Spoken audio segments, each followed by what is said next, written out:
My name is Jeremy Blackstock. I'm the head of school at Trinity Christian. We would invite you to come to our campus so we can show you around and discuss ways that we can partner with your family in Christian education.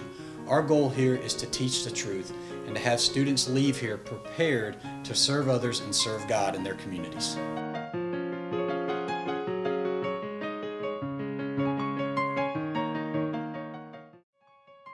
The City of Dublin Natural Gas provides the most cost-efficient source of energy available today. So for your home, choose the most natural resource. Safe, clean, efficient.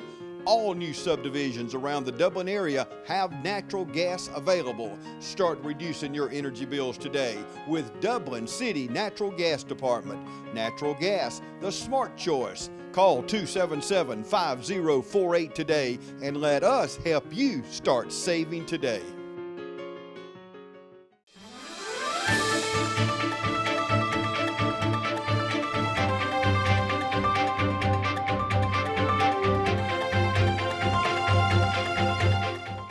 Welcome everybody, I'm glad to be here today. I always introduce people as my dear friend, and I'm very fortunate to say that Jimmy Allgood is a friend of mine personally, and you've always been a great ally, and former owner, I must say, of TV 35, but you've always supported us, Jimmy, and before I get into some questions I had for you, I do want to thank you and people like you that have always supported our television station. Thank you, James, and I will tell you, the TV station is in good hands with you and your brother, and we are really happy that we were able to have this family business begin again with y'all.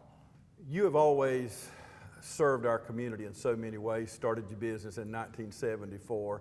When you began Allgood Pest Control, what was your ultimate goal there? You know, the first year I did $27,000 worth of business, and my ultimate goal was to get a $100,000 business. And when we sold the business, it was about $30 million. Wow. So and it took a lot of time and a lot of help from a lot of people to get there. Honestly, I wanted to feed my family in 1974. My son was born in September, and I started the business in January. Kathy, my wife, had a great job. So I just took a real leap of faith. And the primary reason I wanted to do it is I wanted to be successful in Dublin, Georgia. And that was my goal. You mentioned Kathy. How much of that role did she play in your success? Oh, I would say 50-50. You know, she was an executive at Oconee EMC, and honestly was the stability, not only with our financial side, but with our family, thank goodness. And we were lucky to have a son and two daughters who have all been successful. And so now what we try to do is just do the best for our community. We're standing in a room here. We're right under a picture of McGrath King Sr. And around this room here is, oh my goodness, so many wonderful people. And I'm going to ask you in a little while about some of these people, but right now I want to talk about your mom.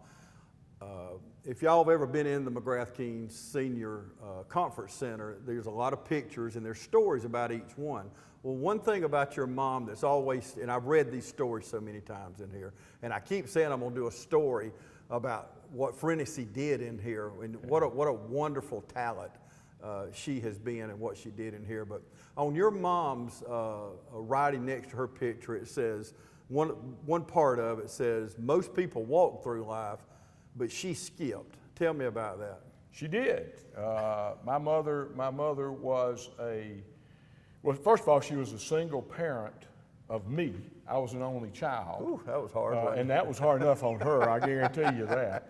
But my mother always saw the positive side of everything. And I think if she's taught me anything, it was hard work and to get up in the mornings and say, it's a new day, let's go. And that's really the way my mother did. My mother was an executive with the cable company. She brought cable television to Dublin. Thank you. Isn't that the truth? And she was the first woman on the Georgia Cable Television Association. She had a lot of firsts. She was the first country club board member here. She just did a lot of things that really made me want to be a citizen of our community. And I think, honestly, what my mother taught me was why my business grew. It was, you be nice to people and you do what you say, and then you'll be successful. To me, you've always been involved in politics, and I was not going to ask this question until we were talking behind camera a while ago, but tell our viewers, because I think it's such a very interesting story, but what got you started in politics and supporting political figures? We were talking about that a minute ago. Our sheriff, Ronnie Rogers, ran for sheriff against a long-time sheriff around here, and I was so young, I didn't know what was going on. We all got out front, whether it was J.C. Pitts and Cawley and all of us, and we got Ronnie Rogers elected, and it was our first foray into politics. And I've always had a friend, his name was Bob Russell. He said, politics is a function of three things: money, money, and money. Yeah. And it is right now. Yeah. It didn't used to be completely. Personalities had a lot to do with who were elected. And I always enjoyed being behind the scenes to get people elected. And it's been a fun thing for me. Well, and y'all beat, that campaign beat a 20-year sheriff of Lawrence County. Yeah. And as you know, and a lot of our viewers may not know, in a 40-year span in Lawrence County, we only had two sheriffs. Two sheriffs. So it was a little different back then, and it was more personal. Like I remember when Alan Thomas, he started the standing out by the bridge or the courthouse waving, and it's carried on today. You know what I remember about Alan Thomas, though? Alan Thomas worked for the F&M Bank, Mr. King. Alan Thomas, on one hot day, Alan Thomas got a dozen eggs and fried them on the sidewalk. And that was him saying it was hot enough to fry eggs in Dublin. Jimmy, you was quoted as saying, everybody talks about what Atlanta can do for rural Georgia, but rural Georgia can do a lot for Atlanta too. Explain that. We talked about it. I remember sitting down and talking to you about that. I think that's a person-to-person comment, no more than that. I mean, I think that the people I know in Atlanta, I love, my family, a lot of my family's up there, but we have one-on-one relationships here in Lawrence County, and I built that through our Leadership Georgia friends throughout rural Georgia. And I think rural Georgia can show Atlanta what it takes to be a true friend, what it takes to say what you mean and do what you say. Amen. So that's basically where that's come from. You know, the Georgia Port Authority, which you've been a part of since 2016, I believe, when Governor Deal tapped you, but the Georgia Port has been handling international trade and investment since, I guess, the 1940s. But where did it just explode at? 8 years ago. Been on the port for 8 years. When I went on the port, we were about a $300 million a year business and did 3 million TEUs. We changed leadership of the port, and a man named Griff Lynch, who you've met, he came to Savannah.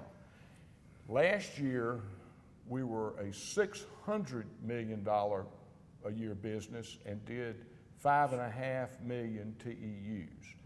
The reason we're good is because we're in Savannah. We have a Savannah model. We convince people all around the world to come to Savannah to build warehousing, and we would take the boxes off the ships, get them to the warehouses, and get them out in the country faster than anybody else. We now, the Georgia Ports Authority, is the fastest growing port on the east, in the whole country right now. We're number 2 behind New York, and Griff says, watch out to New York. We're bumping up for that. We were up 20% last year during the COVID. Incredible. And it's purely, I think, the leadership of Griff, and he's been able to really assemble a world-class team. I went all over the world. We talked about this, whether it was Taiwan or Finland. The Georgia ports is seen as probably the best terminals in the world. So it's just how good we are. Yeah. And now we're building rail to take trucks off the road. And we're expanding with that rail to Memphis and even to Chicago. We have gotten out to Chicago on some of these trains that we're doing. So that's why we're doing it. And I don't think it's slowing up at all. We're doing a new warehouse now called a cross dock that we take the containers off the ship, it goes in one way, and within 24 hours, it leaves the warehouse and goes out to the customers.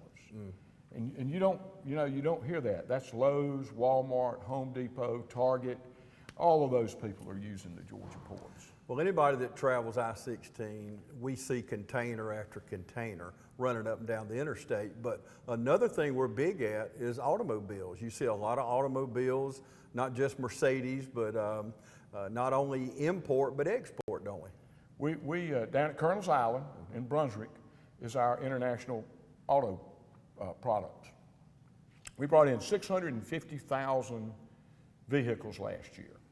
Now, we also exported 80,000 Mercedes from Vance, Alabama to Europe. So what we do at the Georgia ports is they bring them in, but we also send them out. We're sending Nissans from Tennessee. We're seeing a lot of Toyotas from Mexico come through the Panama Canal and go to Colonel's Island, and then we ship them out from there. Subaru's been the latest big thing that we've started bringing in. We know you're on the Georgia Port Authority, but I want to know, when Governor Deal called you and asked you that, set that up for us. What was your reaction? Where was you at? Was it a phone call? Was you with him? I want to know the details behind that. It's really funny. I've got a really good friend. His name's Philip Wilhite. And Philip and Governor Deal were best friends, and he ran every campaign that Nathan ran. Well, I had gotten to know Governor Deal through Philip. And Philip called me one afternoon and said, I have not done this before, but I asked the governor to let me do this. And he asked me to be on the Georgia ports. Wow. After that, I had certainly had a lot of relationship with Governor Deal, which I do think has probably been one of the best governors in my lifetime. He's just such a really nice guy. By the way, I've seen him in the last month, and he looks better than he did when he was governor. Wow. And he's really enjoying his life, I think. He and his wife, Sandra, both. He did an incredible job. And one thing, and you'll remember this when I jog your memory, but Jimmy threw me under the bus out at the airport when Governor Deal was a congressman. And the plane landed, we're all standing there. I'm going to cover it for the TV station. And Jimmy grabs me and says, James, get up here. When he gets off the plane, I want you to say, hello, I'm James Deal. Welcome to Dublin. And I don't know if you remember doing that, but when I said that, everything stopped. There was a whole line of dignitaries, which I was not one of those, but Jimmy and a bunch of people, and he just forgot about the dignitaries. And I say that to tell you this, he is so down to earth. I interviewed him many times, and Sandra, his wife, and if you didn't know he was governor, you wouldn't know it. No. Because he was just one of them kind of people. Philip brought him that day. Okay. And that was and that's what happened. I'll tell you something else. Brian Kemp's doing a really nice job too. Brian Kemp and the Georgia ports have really gotten along just hand in hand. He has been unbelievable for us, and I think probably has done as good a job against this COVID thing as anybody has in the nation. We're fortunate. We're really fortunate to have good governors. Yep, absolutely. And not only that, good leadership. Yep. You know, Matt Hatchett and Larry Walker and people like that. So, hey, let's take a quick break, and I'm going to come back, and I want to do something different with Jimmy. I've not prepped him for this. I've not told him anything. And I want to do kind of a lightning round on some people and get Jimmy's input here. Stay with us. We'll be back right after this.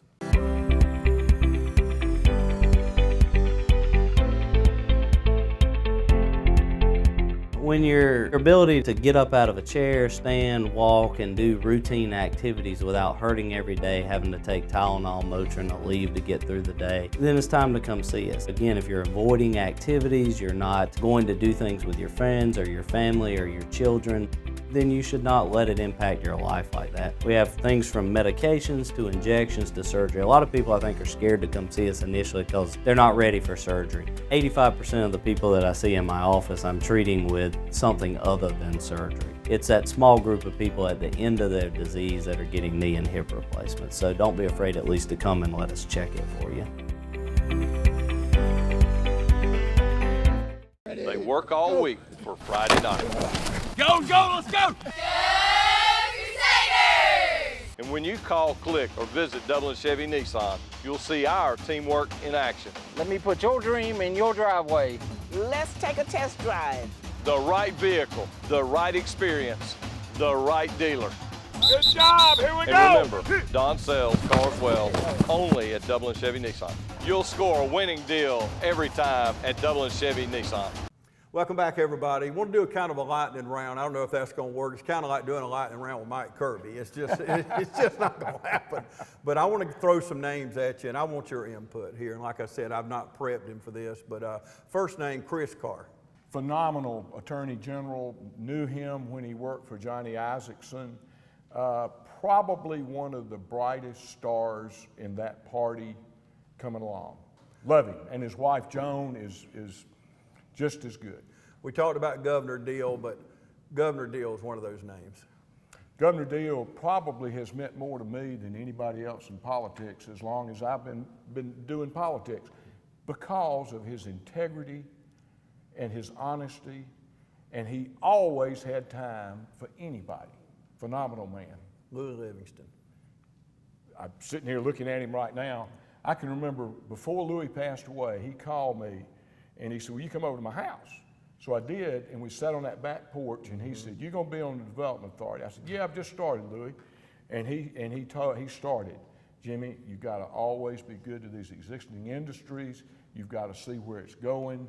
And Louis probably was one of the most forward-thinking business people we've had in Dublin during my lifetime. Amen. And I tell people, when he's been dead 100 years, what he did for this community will still be carrying on. There's no doubt in my mind. But William McKnight. That's sort of strange. I didn't expect that to come up. Will McKnight's one of my best friends. Yeah. We've gotten to know each other for the last 7 or 8 years through the port. As a matter of fact, I'm going up and play golf with him in 2 days. Mm-hmm. Will is a true Georgian. Will understands. The only bad thing about Will McKnight is he went to Tech. And other than that, he's really good. He really cares about the communities that his business is in. Mm-hmm. He calls me a good bit about the mall here. What do we need to do? What are we doing on this? Really, really one of the nicest friends I've made since we've grown up. Willie Paulk. The best.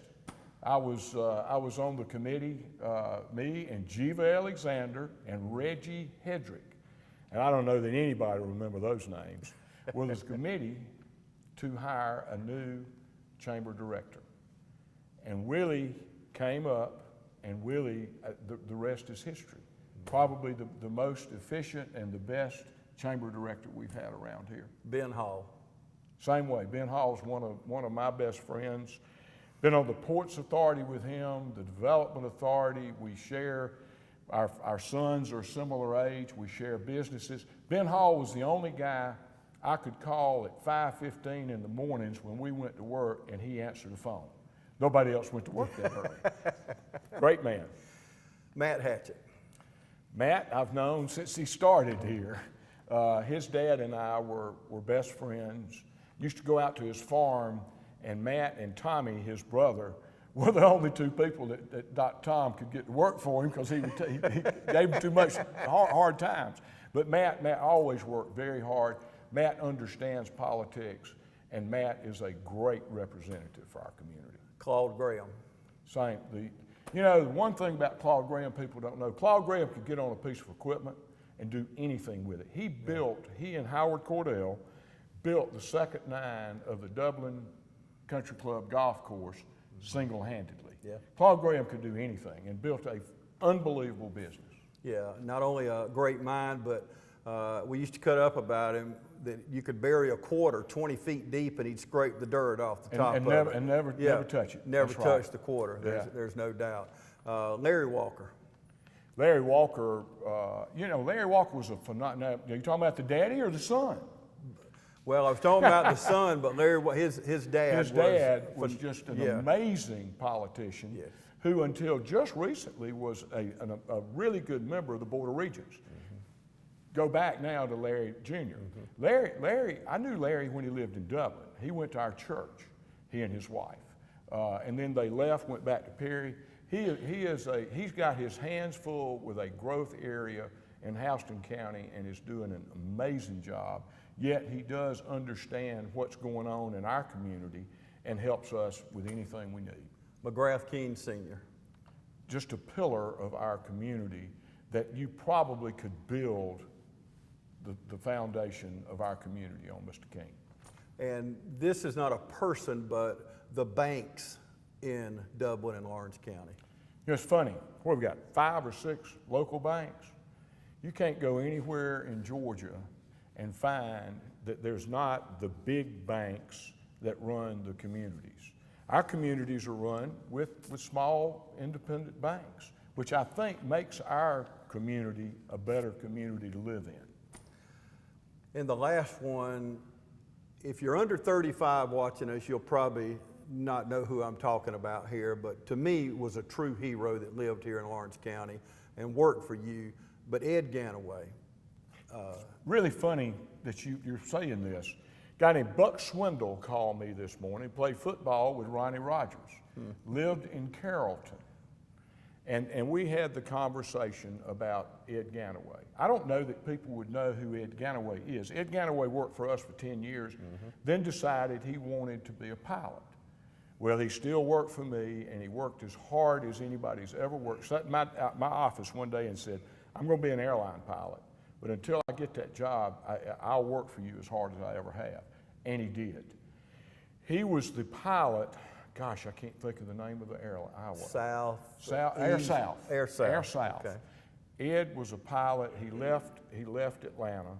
He was coming. They were flying to Alabama, and he had a propeller. It ended up going out, and Ed landed the plane and saved everybody on the plane except himself. Yep. And I can remember that day. I mean, you talk about when Kennedy was killed. I remember when that happened with Ed Ganaway. Ed's kids have grown up and become really, really phenomenal citizens. That's really strange that you asked me about that. Well, it was in 1995. I'll never forget that day either, but you know, you hear about politicians, they put their names on buildings, but you know, and I was thinking the 13 Marines and Navy personnel that lost their lives this last week, and I was thinking, you know, Ed Ganaway in my life was absolutely a true hero, as well as I could put, and I'm trying to pull a name out, Dewey Johnson was one of the ones that people that probably say, who is James talking about here? Well, but Jimmy Carter sent, when the Iran and they hostages. had all the hostages. That's right. And he went over there and was killed in that. A Dublin boy, Well, and you think about Jeff Davis and Jim Hilburn. Yeah. Similar type situations. Yeah. Good people, though. All good people that were very instrumental in why we're successful in Dublin, Lawrence County. Yeah. Our forefathers. That's it. And the last question, Jimmy, I want to know, what do you want to be remembered for? Good family man, good businessman, and loved his community. Yep. Stay with us. We'll be back right after this. Hey, I'm Tom Dominy with Dublin with Nelson, and we're a full-service wholesaler specializing in plumbing, irrigation, and industrial products. We are committed to building long-term relationships with our customers by earning your business every day. With a staff that collectively offers more than 50 years of expertise, our team knows your industry and is able to answer your questions and is ready to help you get the parts and equipment you need. At Dublin with Nelson, our goal is the long-term success of your business. We achieve that goal with a simple commitment to doing things right, one customer at a time. So come by and see us at Dublin with Nelson, 507 Airport Road, or give us a call at 478-272-3585, or stop by and see our website at dublinwithnelson.com. Allen's Heating and Cooling is your licensed Amana equipment dealer. Trust Allen's Heating and Cooling to install and service your heating and cooling unit. Allen services all brands, and with the purchase of a new Amana, offers a lifetime compressor warranty. Call Sean Clark or any of his friendly staff at Allen's Heating and Cooling, your Amana dealer. Amana lasts and lasts and lasts. What are a few of the reasons, Jimmy, that small businesses are able to be successful in Dublin? I think that what happened to our community, and I'm going to go back 2 generations with Don Lamb and Howard Cordell, Jim Hammock, Thomas Curry, those were all members of the Dublin-Lawrence Development Authority. They thought at that time it was very important to have industrial jobs in our community. And they didn't know that if you had one industrial job, you had 7 supplying jobs coming up. So they started doing that 50 to 60 years ago. And honestly, I think that is the foundation that was laid for businesses to come in to Dublin and Lawrence County. I always thought I could grow my business anywhere else once I got it started, but I needed it to be in Dublin because I knew everybody here. And I think a lot of people that begin businesses, if you look at the restaurants at downtown now, this is all done because they do a good job, but that's not the main reason. They're citizens of our community. They want things to really be done well where we can send the next generation back to Dublin. Okay, Jimmy, what do you contribute the strong relationship between the city and the county and the Lawrence County Development Authority? That's funny. I can tell you, and really, all you have to do is look around this room. And I'm looking at the back now at Harold Duncan. Harold Duncan ran our VA here for years and years, and then when he retired, we hired him to run the chamber. So we had the first infrastructure bill, or the first infrastructure need that I remember, we had to talk the city into coming up and spending, I don't know, it was probably $10 or $15 million 40 years ago. And we all went down as a chamber board, as the development authority, down into the city council chambers, and never will forget this, and Harold was a very eloquent speaker. He got up and he talked and he did this, and then he turned around and he took a football out. And he took that football and he threw it to the mayor, who I think was Bobby Cochran at that time, and he said, "Football's on your end now, let's score." And that's how we worked. It was always the business community would come forward with ideas, but then we would also support all the politicians. And frankly, I think they enjoyed it because we were successful doing it. And I do think that has always built up and built up since then. Thank you. Thank you, brother. Yes, sir. Thank you, and thank you for joining us.